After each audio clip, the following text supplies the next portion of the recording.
சோனாக்கு set ஆவாளான்னு தான் எனக்கு தெரியல. நான் ஏன் சொல்றேன்னா சஞ்சனா இவளை விட புத்திசாலி.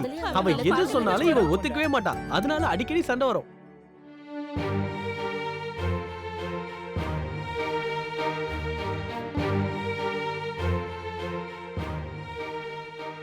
என்னாச்சு? நீ எவ்வளவு டென்ஷனா இருக்க? இந்த கல்யாணத்துல அம்மாவோட கடந்த காலம் வெளியில வருமோன்னு பயப்படுறாங்க.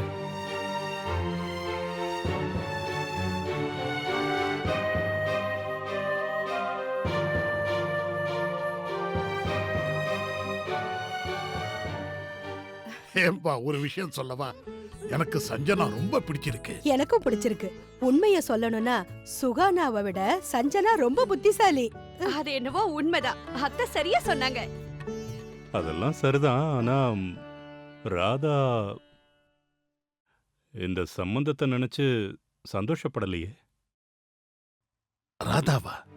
நீ என்ன சொல்ற? ஆனா ஏன், எதனால?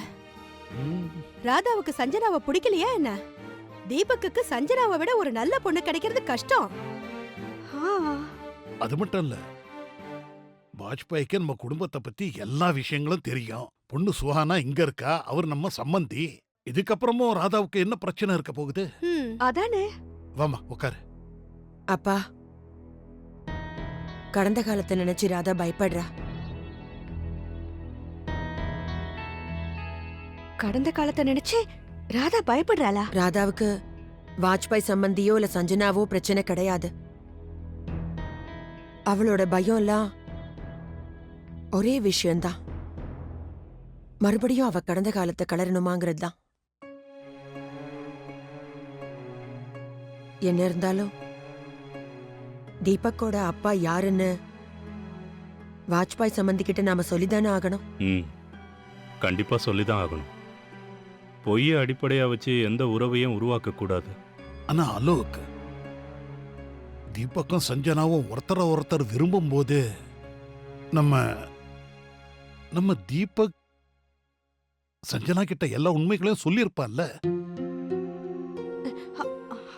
சொல்லிருக்கான். அவன் எல்லாத்தையும் சொல்லிட்டான்.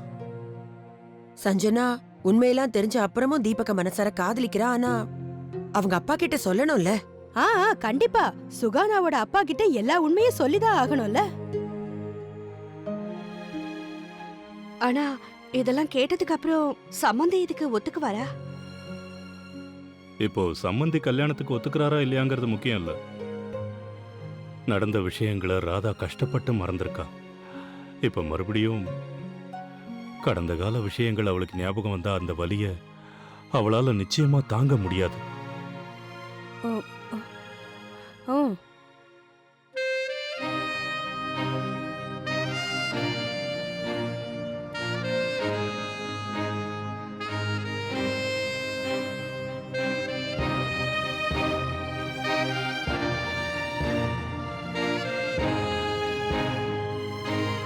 ராதா, அவளை தனியா விட்டுடு.